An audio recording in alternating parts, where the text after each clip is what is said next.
आप देख रहे हैं आदित्य भारत न्यूज, साहस सच कहने का। इस विधानसभा के अध्यक्ष योगेश यादव जी,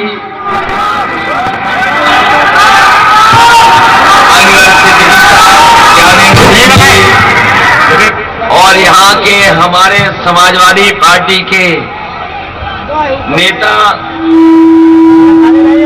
सेवक लाल रावत जी, राजकुमार रावत जी, ताराचंद रावत और पुलिस के रिटायर्ड अधिकारी हरीश कुमार जी, सुमन लता रावत जी,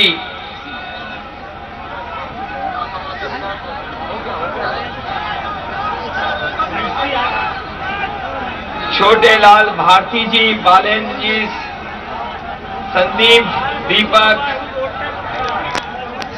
और बड़ी मधुसूदन और बड़ी संख्या में उपस्थित सभी हमारे आदरणीय बुजुर्ग किसान भाई, बड़ी संख्या में नौजवान साथी और हमारे मंच पर यहां पर उपस्थित पार्टी के जिलाध्यक्ष अन्नू टंडन जी, इंद्रजीत सरोज जी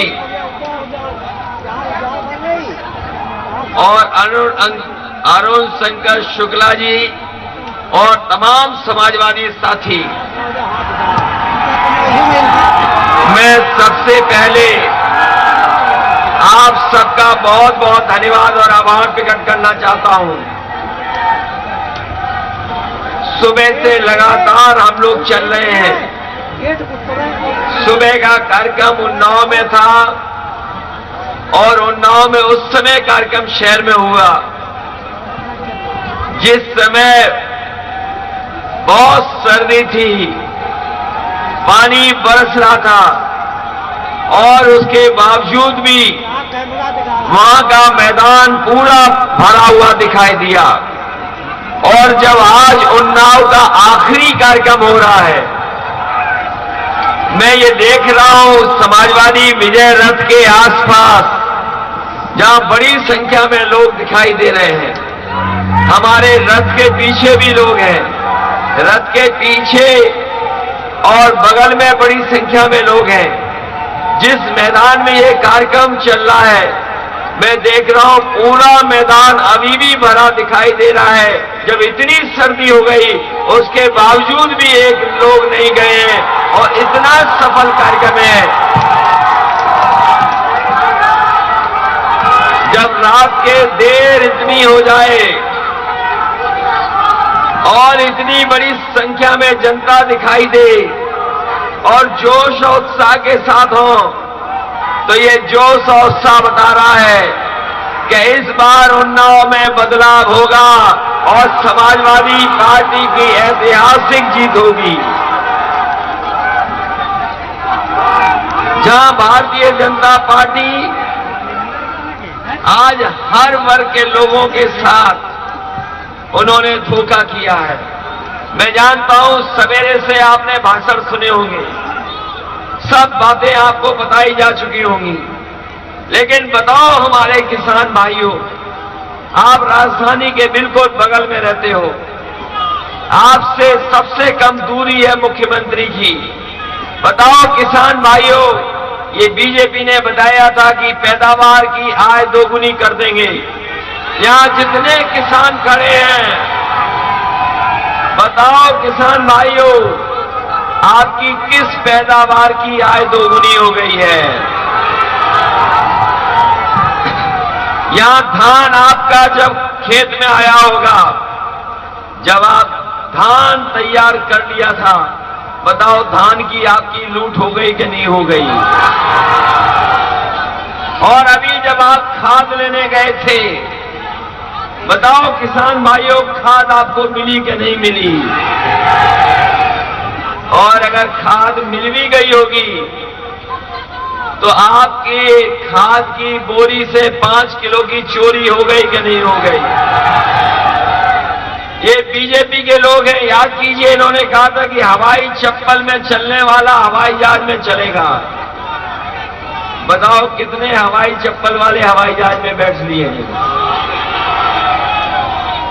और डीजल पेट्रोल की इतनी कीमत बढ़ा दी है कि हमारे गरीबों की गाड़ी नहीं चल पा रही, मोटरसाइकिल नहीं चल पा रही।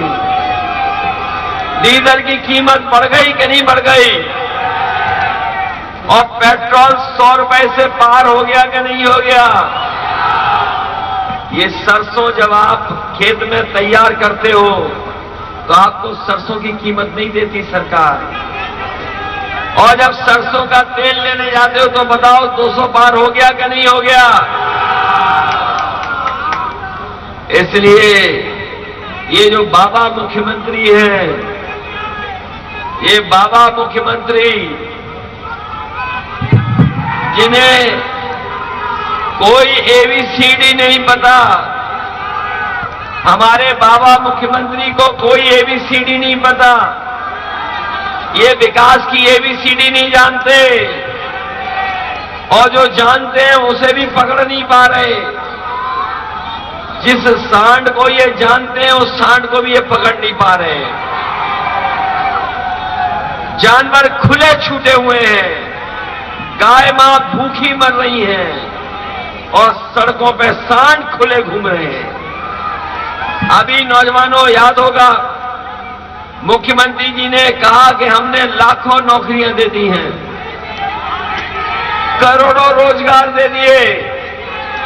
बताओ नौजवानों उन्नाव के कितनों को रोजगार मिल गया, कितनों को नौकरी मिल गई? इन भारतीय जनता पार्टी के लोगों का हर वादा जुमला निकला है, इनका हर वादा जुमला है। भारतीय जनता पार्टी की हर बात झूठी है, और उनके विकास के विज्ञापन भी झूठे हैं, क्योंकि जब विकास दिखाना था तो अमेरिका का कारखाना दिखाया इन्होंने। याद है कि नहीं याद है? जब ये बीजेपी वाले अपना विकास दिखा रहे थे तो अमेरिका का कारखाना दिखा रहे थे। जब इन्हें पुल दिखाना था तो बंगाल का पुल दिखा रहे थे। इन्हें डैम दिखाना था तो कहां का दिखा रहे थे डैम? दक्षिण भारत का। चीन का तो एयरपोर्ट दिखा रहे थे। ये इतने झूठे हैं कि इन्हें चीन का विज्ञापन दिखाना पड़ा कि एयरपोर्ट विज्ञापन में चीन का दिखाया। जो लोग विज्ञापन में झूठ बोलते हो तो सोचो हकीकत में कितना झूठ बोलते होंगे। ये वो सरकार है जिसने बेचने का काम किया है। ये हवाई जहाज जो सरकारी थे, हवाई जहाज बेच दिए। हवाई जहाज जहां खड़े होते थे वो हवाई अड्डे बेच दिए। पानी के जहाज बेच दिए। पानी का जहाज जहां बंदरगाह पे खड़ा होता है वो बंदरगाह बेच दिए। ट्रेनें बेच दी, स्टेशन बेच दिए, LIC बेच दी। ये बेचू सरकार है। बताओ बेचू सरकार को हटाओगे कि नहीं हटाओगे? ये धीमे धीमे सब बेच देंगे, और जब चीजें बिक जाएंगी तो बताइए बाबा साहब भीमराव अम्बेडकर जी ने जो अधिकार दिए थे उन अधिकारों का क्या होगा? हमें आपको अधिकार दिया है संविधान ने, और बाबा साहब भीमराव अम्बेडकर जी ने दिया हम लोगों को अधिकार की नौकरी मिलेगी, रोजगार मिलेंगे, आरक्षण मिलेगा। लेकिन जिस समय ये सरकारी संस्थाएं बिक जाएंगी तो बताओ हमें और आपको आरक्षण कौन देगा? कौन देगा नौकरी हमें और आपको? इसलिए समाजवादियों एक हो जाओ, और हम अपने अम्बेडकरवादियों से भी कहेंगे कि समाजवादियों की मदद करो और उत्तर प्रदेश से भारतीय जनता पार्टी का सफाया करो।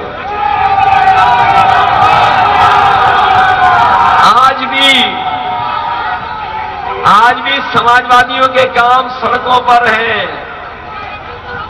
कि जिस सड़क से चल करके आए, इस सड़क को अगर किसी ने बनाया तो समाजवादियों ने बनाया। जो एम्बुलेंस आपके फोन करने पर आपकी मदद करने पहुंच जाती है, वो एम्बुलेंस अगर किसी ने दी है तो समाजवादियों ने दी है। हम समाजवादी लोग चाहते थे कि गरीब को थाने में न जाना पड़े, थाने में परेशानी न उठानी पड़े, इसलिए 100 नंबर बनाया था कि आप फोन करते थे, आपकी मदद करने के लिए पुलिस पहुंच जाती थी। लेकिन बाबा मुख्यमंत्री ने 100 नंबर को 112 कर दिया, और जब से 112 हुई है तो पुलिस भी कबाड़ा हो गई। आज पुलिस मदद नहीं कर रही आपकी। और वो दिन कैसे भूल जाओगे, हमारे मजदूर भाई जब चल करके आए थे, न जाने कितने किलोमीटर चले थे, तब घर पहुंचे थे। बीमारी में जब गरीबों की मदद होनी थी तो ये सरकार न दवा दे पाई, न बिस्तर दे पाई, और न ही ऑक्सीजन दे पाई। बताओ, बिना ऑक्सीजन के न जाने कितने लोगों की जान चली गई। अगर समय पे दवाई मिल जाती, इलाज मिल जाता, तो हमारे बहुत से लोगों की जान बच जाती है। लेकिन ये सरकार आज भी दवाई और इलाज का इंतजाम नहीं कर पा रही है। अगर गरीब के पीछे में परिवार में कोई तकलीफ हो जाए तो वो प्राइवेट अस्पताल की तरफ भागता है। आज भी सरकारी अस्पताल दवाई नहीं दे पा रहे। इसलिए अगर आप चाहते हो कि गरीबों का इलाज हो, इंतजाम हो, दवाई हो, स्वास्थ्य के लिए काम हो, तो समाजवादियों की मदद करना।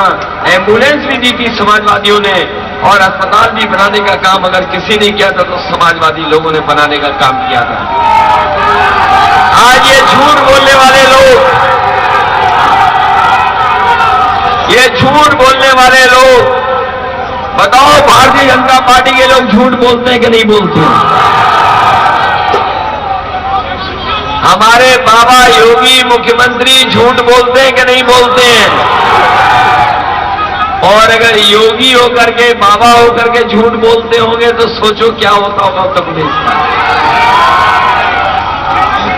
अभी इन्होंने बताया कि कानपुर में जो इत्र व्यापारी पकड़ा गया वो समाजवादियों का है। जो इत्र व्यापारी है वो समाजवादियों का बताया। लेकिन जिस समय सच्चाई सामने आएगी, वो समाजवादियों का इत्र वाला नहीं है। वो पैसा अगर किसी का है तो वह भारतीय जनता पार्टी के लोगों का है। भारतीय जनता पार्टी के लोगों का है। और अगर समाजवादियों का है तो हम चाहते हैं कि हमारा पैसा वापस दे दो, चाहे टैक्स ले लो हमसे। इसलिए सावधान रहना कि जो लोग किसानों से झूठ बोल सकते हैं वो कोई भी झूठ बोल सकते हैं। जो किसानों पर जीभ चढ़ा सकते हैं, जो किसानों गरीबों पर जीभ से कुचल सकते हैं, वो कुछ भी कर सकते हैं। बताओ हमारे किसान भाइयों, भारतीय जनता पार्टी के गृह राज्य मंत्री के बेटे ने जीभ से किसानों को कुचला था कि नहीं कुचला था? किसान कुचल दिए, जांच में नाम आ गया, लेकिन आज भी कोई कार्रवाई नहीं हो रही है, कोई सजा नहीं मिली है। ये सजा क्यों नहीं दे रहे? क्योंकि कुचलने वालों को अपने हवाई जहाज में यात्रा कराने का काम अगर कोई कर रहा है तो भारतीय जनता पार्टी के लोग कर रहे हैं। इसलिए मोहान की जनता को मैं धन्यवाद देना चाहता हूं। ये बिल्कुल लखनऊ से लगी विधानसभा है, लखनऊ के किनारे की विधानसभा है। ये विधानसभा बहुत दिनों से समाजवादी पार्टी जीती नहीं है, हर बार पीछे रह जाती है। बताओ मोहान विधानसभा। इसलिए आपसे हम निवेदन करना चाहते हैं कि इस बार मदद करोगे कि नहीं करोगे? और मोहान की जनता से हम कहना चाहते हैं कि समाजवादी सरकार बनाओ और विकास के पूरे दरवाजे आपके लिए खोल दिए जाएंगे। अगर हम लोग कम समय में सड़क बना सकते हैं, बताओ ऐसी देश में कहीं सड़क बनी हो तो बता दो। कहीं नहीं बनी। ये केवल अभी सड़क बनी है, इसके किनारे किसानों को सुविधा देने के लिए मंडी बननी थी, वो ये सरकार नहीं बना पाई। इस सड़क के किनारे उद्योग व कारखाने लगाने थे, जिससे हमारे नौजवानों को नौकरी और रोजगार मिल जाते। अगर सरकार बनेगी तो अपने किसानों को खुशहाल बनाने के लिए हमें कोई भी बजट का पैसा देना पड़े, हम अपने किसानों की मदद करने का काम करेंगे, उन्हें खुशहाल बनाने का काम करेंगे। अपने गरीबों के स्वास्थ्य के लिए अगर अस्पताल नए बनाने पड़ेंगे, अगर कोई सुविधा देनी पड़ेगी गरीब को इलाज के लिए, तो एक भी पैसा गरीब को इलाज के लिए नहीं देना पड़ेगा। आपको भागना नहीं पड़ेगा अस्पतालों में, किसी अस्पताल में इलाज करा लेना गरीब, उसकी मदद समाजवादी सरकार में करने का काम समाजवादी लोग करेंगे। इसलिए जहां स्वास्थ्य के क्षेत्र में हम लोग काम करना चाहते हैं, जहां पढ़ाई के क्षेत्र में काम करना चाहते हैं, वहीं विकास करने का काम भी समाजवादी लोग करना चाहते हैं। इन्होंने महंगाई बढ़ाई है, आज महंगाई के कारण किसी परिवार में खुशहाली नहीं आ सकती। आज हिसाब किताब लगा लेना, आपकी कमाई आधी हो गई है और महंगाई दोगुनी। जब कमाई आधी होगी, महंगाई दोगुनी होगी, तो आपके अंदर खुशहाली कैसे आएगी, ये सवाल सबसे बड़ा है।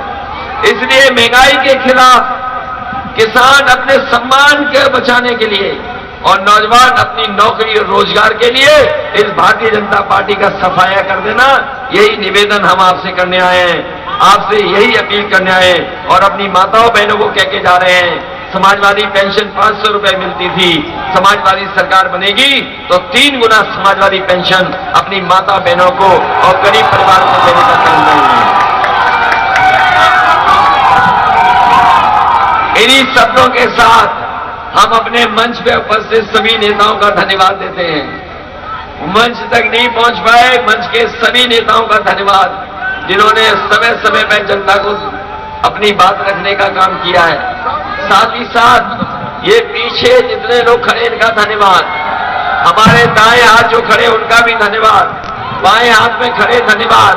और सामने मैदान में इतनी सर्दी में, इतने देर के बाद भी आप इतनी बड़ी संख्या में आए हैं, आज आपका मैं अभिनंदन करता हूं, आपका धन्यवाद देता हूं, आपको बधाई देता हूं इस ऐतिहासिक कार्यक्रम के लिए।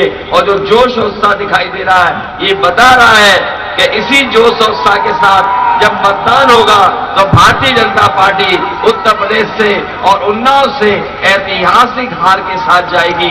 ये वो लोग हैं जिन्होंने महंगाई बढ़ाई है, चाहे वो खाद की महंगाई हो, चाहे खाने पीने की महंगाई हो, चाहे कपड़ों की महंगाई हो, चाहे डीजल की महंगाई हो, चाहे पेट्रोल की महंगाई हो, चाहे बिजली का बिल हो। आज हर चीज को महंगा करने का काम भारतीय जनता पार्टी ने किया है।